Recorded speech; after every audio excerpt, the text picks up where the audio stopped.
여러분 안녕하세요. 언제나 새롭고 재미있는 베이블레이드 소식을 전해드리는 준앤선 채널입니다. 오늘은 새로운 베이블레이드 버스트 GT의 인기에 상당히 영향을 끼칠 것 같은 정말 아주 중요한 얘기를 해볼 텐데요.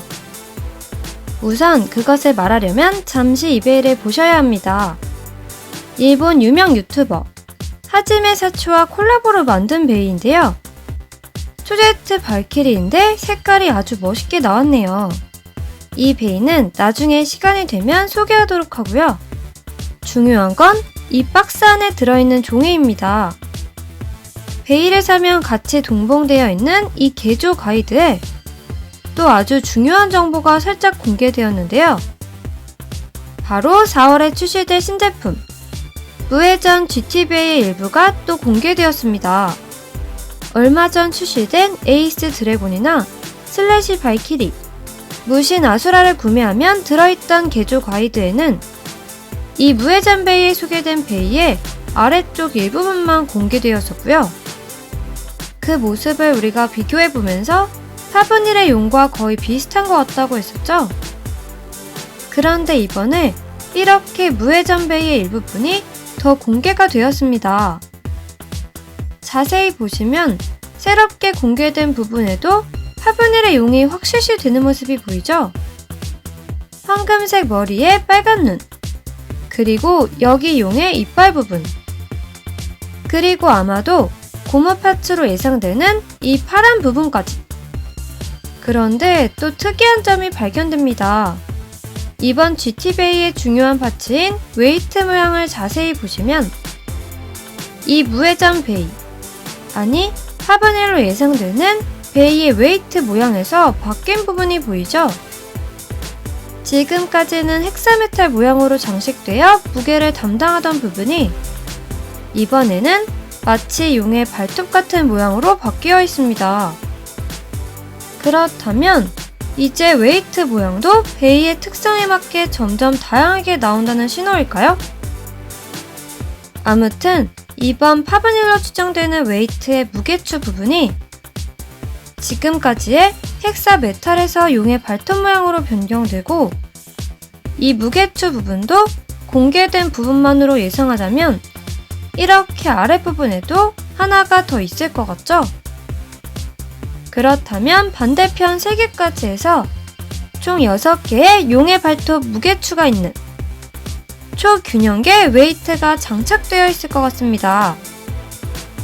그렇다면 지금까지 나온 웨이트 중에서 가장 무게감도 있고 무게추를 6개나 장착한 무게도 제일 무거운 웨이트가 되겠네요. 자, 그렇다면 이제 저번에 공개된 부분과 한번 합쳐져 볼까요? 이렇게 이번에 공개된 부분을 저번에 공개된 부분에 올려놓으면 짜잔! 아무리 봐도 파브닐이 확실하죠?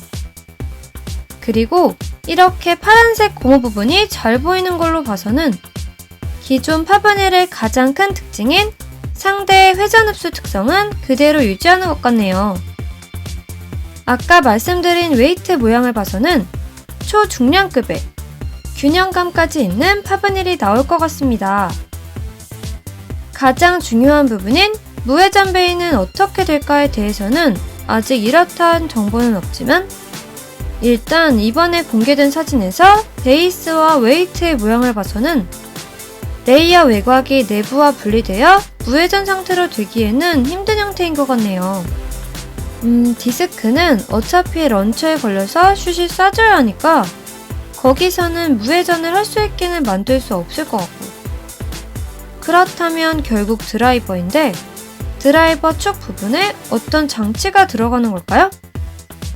설마 예전 초제트 시리즈에 나왔던 이벨의 오브이지스 드라이버 같은 고무 흡착판? 설마 아니겠죠?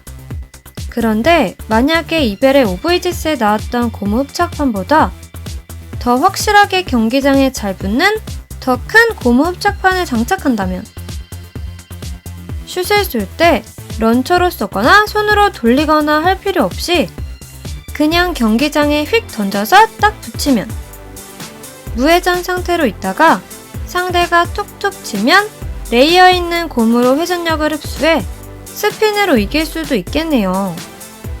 만약에 그렇다면 이 베인은 오버될 일은 거의 없고 위치만 잘 잡으면 버스트 될 일도 별로 없겠죠? 그리고 결국에 상대의 회전력을 빼앗아 스핀으로 마무리. 이렇게 되면 진정한 무회전 베이기는 한데 실제 경기의 출전 여부는 불투명해지는 애매한 베이가 되겠네요. 초반 무회전 상태의 베이를 쓰러지지 않았다고 경기 중인 상태로 인정해주느냐 아니냐가 정말 논란이 되겠죠? 자, 아무튼 이 무회전 기술은 아직 확실히 밝혀진 것은 없기 때문에 또 어떤 기상천외한 기술이 선보일지는 더 기다려봐야 될 것 같습니다. 사실 이것보다 더 궁금한 것은 따로 있죠? 네, 바로 무회전이건 좌회전이건 우회전이건 우리에게 가장 중요한 것은 이 파브니를 프리가 나와서 돌려줘야 한다는 건데요. 투제트의 그 이상한 프리의 표정을 심어둔 것은 치밀한 베이블레이드의 시나리오 전개를 생각하면 뭔가 프리가 등장할 것을 예고한 것 같기는 합니다. 그런데 4월에 출시되는 베이고 파브니 정도면 상당히 비중 있는 베이인데 왜 포스터에 프리가 빠져있을까를 생각한다면 GT 파브니의 블레이더는 이 포스터에 나온 인물 중 한 명일 수도 있겠죠? 설마 그러면 안 되지만 만약 프리를 대신해 다른 사람이 파브니를 사용한다면 누가 될까요? 일단 지금 현재 코로코로 만화에 등장해서 이름까지 밝혀진 캐릭터는 총 4명. 그중 베이까지 다 공개된 인물은 3명. 그럼 답이 나온 건가요?